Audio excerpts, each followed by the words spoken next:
भूख बलो ए कमल दशहरा बा सब माई के आसन चारू बगल आ गइल बा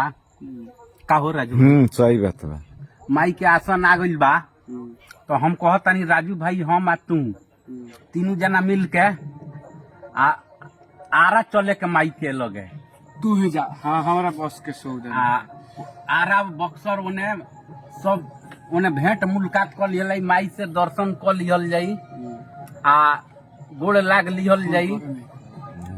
आ घूम फिर लियल जाई। सब भाई लो बहन लो बोलावता लो हमनी के बोलावता लो चल बा चले खा हमरा तो चलो इहे नु कहता छोड़ दिया खरवा ना आज ना दूसरा बिहाने परसों चलो हमें चले तब चलबे आ रहा बक्सर बलिया मोतिहारी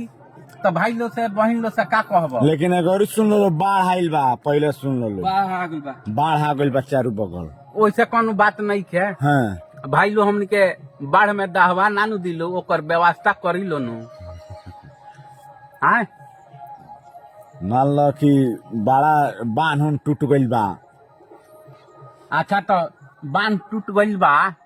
तो का करे के बा मान लो कमल दहाइयो के चल जाइयन तो हमनी के कोनो डर बा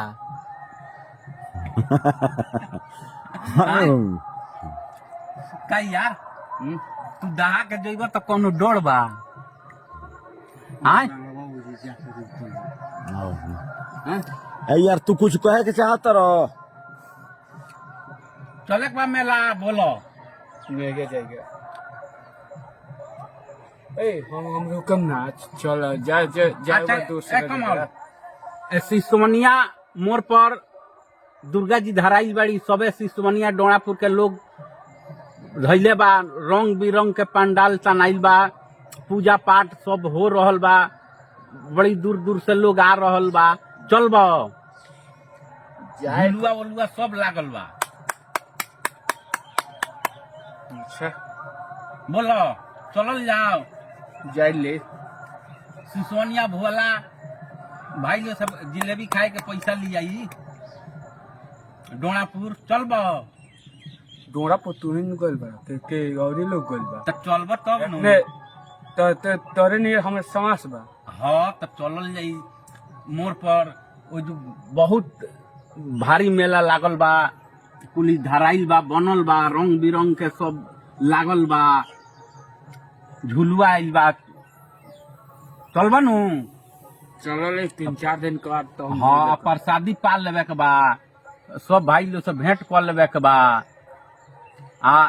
तारा के जमन सिखावता ओकरा के कोनो व्यवस्था करता रहो शाम का होई आम तो माने का ओकरा के करब हम जाने के चाहता नहीं जे माने ओकर कौन व्यवस्था कइल जाओ हमनी के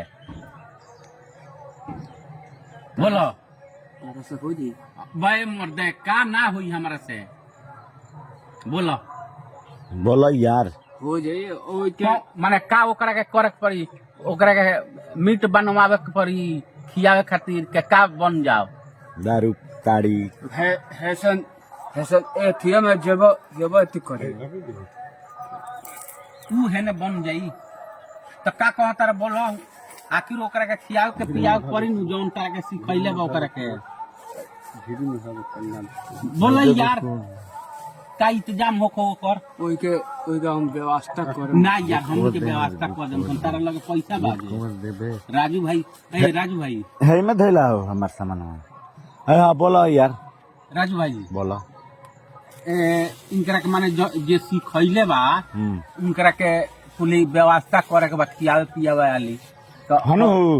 तो कमल कहता रहे हम व्यवस्था कर दे तो इनकरा लगे पैसा वैसा बा ना जे व्यवस्था करी तो तू ना कर सके कर देम